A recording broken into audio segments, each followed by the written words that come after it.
I think never before has there been an amazing opportunity to empower, organize, and activate the next generation of cancer survivors to take charge of the establishment, to socially change the way people think about cancer and fundamentally alter the outcomes of the way that you experience survivorship.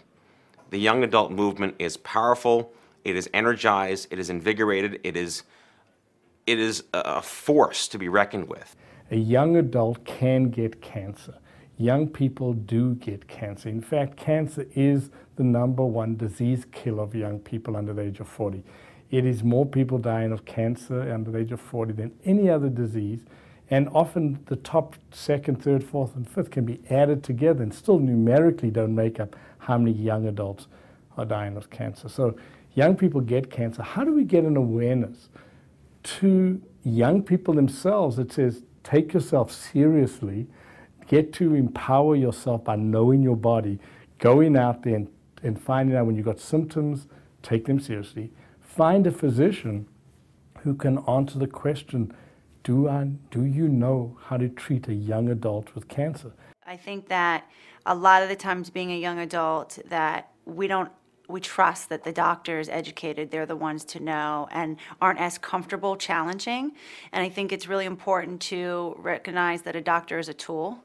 They're not the end all, and that you really have to have a voice and do your own research and think about what kind of life you want to have and ask the pertinent questions for you. We have to get away from not asking for second opinions and third opinions, and I think it's really important that if you don't hear something, if you hear something that you don't like, to actually, you know, stand up for yourself and ask for the second and the third opinion. The other thing is about just late diagnoses. A lot of stage 4 disease, even in older adult medicine, doesn't have good outcomes. There's late because we don't have colonoscopies under the age of 50. And we don't have prostate cancer, so they're not doing a PSA. So young people getting cancers don't have an early detection mechanism except symptoms. So take the symptoms seriously. Now, the one symptom is persistence. If you question a whole bunch of young adults and look at them, you'll find that they did go to the doctor. They were dismissed. Let's send you for a sonogram. I went for a sonogram. The tech took one look at my age and turned the machine on and then turned it right back off again and said there's nothing there. This went on for another year. 2 years. 2 years had gone by since I found a lump. I went back to the gynecologist with other issues. The lump was much bigger. It was bothering me. And I said, I'm going for a mammogram. Either write the prescription or I'm going somewhere else. I'm willing to pay for it. I called 5 mammography centers, none of which would do a mammogram on me, even with good health insurance through the federal government. It took 6 months from the time I had the script to get diagnosed.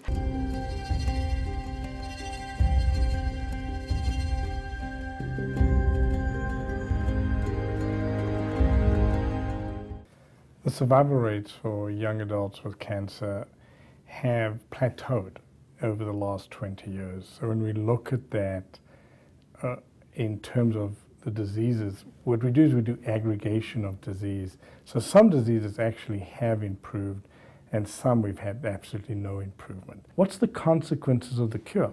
What happened to their survivorship? What's it mean to be a survivor of cancer? And there are 2 groups that we deal with. One is the aging in, if you will, or the aging out of the pediatric model of the childhood cancer survivor.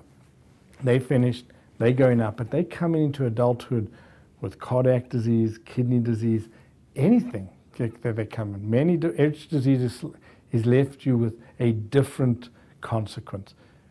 The young adult cancer movement wants to take care of those patients too. We understand them, we want to take care of them. The young adult themselves are diagnosed with cancer. We need to think about their survivorship. What's it mean to them? So if survivorship, according to the National Cancer Institute, starts the day you're diagnosed, that means that you need to think about what it's like if the person in front of you is going to be a survivor. And if that person's going to be a survivor, what am I doing to maximize the quality of their life? We call it meaningful survivorship. One of the most difficult things for young adults with cancer is the lack of psychosocial support and peer networking and peer support that's out there. I think that they're a really misunderstood community of people, and there's a lot of stigmas attached to having cancer. So it's really difficult to get back into life after you've had cancer. Everyone accepts if someone was involved in seen a terrorist bomb go off, that would be the most terrible thing, right? If you were around a terrorist bomb and 3 people died, you would put those people in psychotherapy, you'd accept that they would be derailed. Young people sit around hospitals watching other young people die of their cancer. They're in waiting rooms, and no one talks to them about that. For the young adult going through the experience, the greatest challenge, I believe, is isolation. And going through the experience, just like I had, and feeling totally alone. I met 4 other young adults the whole time I was in treatment, and 3 of them died.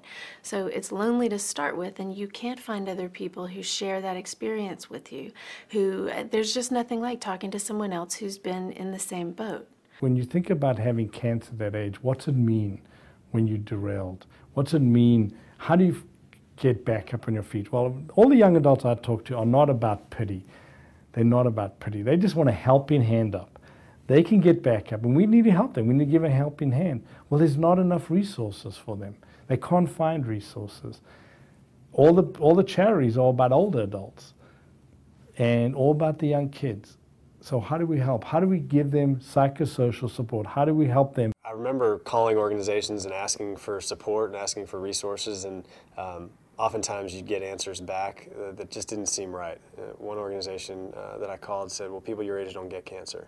And so all along the experience, kind of I had this thought in the back of my mind that something was strange about that, and that there needed to be more programs and services and support for specifically young adults with cancer. Lance Armstrong Foundation is really unique in that they try to bring all these organizations together. I've been involved with many nonprofits, and it can kind of be cutthroat at times because everybody's trying to fundraise, and obviously we all want the same thing. We want to find a cure for cancer. But what really drew me to the Lance Armstrong Foundation was the whole unity and bringing all these amazing organizations together to fight cancer. Through many different paths, I found the LAFYA, and when I found it, I thought, oh my God, where were you on February 28th, 06 at 4:45 p.m.? Where were you guys? I would have called you. And because they're bringing people together, because we're all making a difference in our pockets of the world, what's important is to make a united, consistent forefront. So it brings me and Johnny Immerman with Immerman's Angels, and Matt Zachary with I2Y, and all the other people. It brings them all together so that people can bring all those resources together in one place, and then it gives us consolidated and streamlined. Here's what to do when you go back to your home. And I think people deal with their experiences very differently. There are some people that want to jump right in right away. There are some people that need to cry in the shower for a little while before they are able to reconcile their new normal. I would say that they should at least be given the option to know that they're not alone. Here are all these resources that you're not going to know about because they're very hard to find, but they're extremely important. And you have an opportunity, again, like Doug Ulman would say, what Lance said, we're the lucky ones. You're a lucky one. You have the opportunity to live an incredible life as a survivor and embrace whatever that's going to look like for you based on these utilities and these tools that we are trying to promote that otherwise would not be heard about. I think cancer, especially at a young age, it teaches you what's really important. It's one of those intangible things that you can't teach someone else until they've experienced it either with themselves or their family. And so I think the perspective is just that you know what's important. You know that tomorrow's not a given, and you try and take advantage of today. And I think for people, when I was diagnosed at 19, most 19-year-olds don't have that perspective. And so I've always felt that I had this maturation process a little bit earlier in life, and as negative as a cancer diagnosis is, I've always felt fortunate that took place. When people call me and tell me they have cancer, whether it's breast cancer or any other cancer, the first thing I tell them is that you're not alone. You have gotten this diagnosis, and you can use it to create an amazing change in your life. Cancer is a catalyst.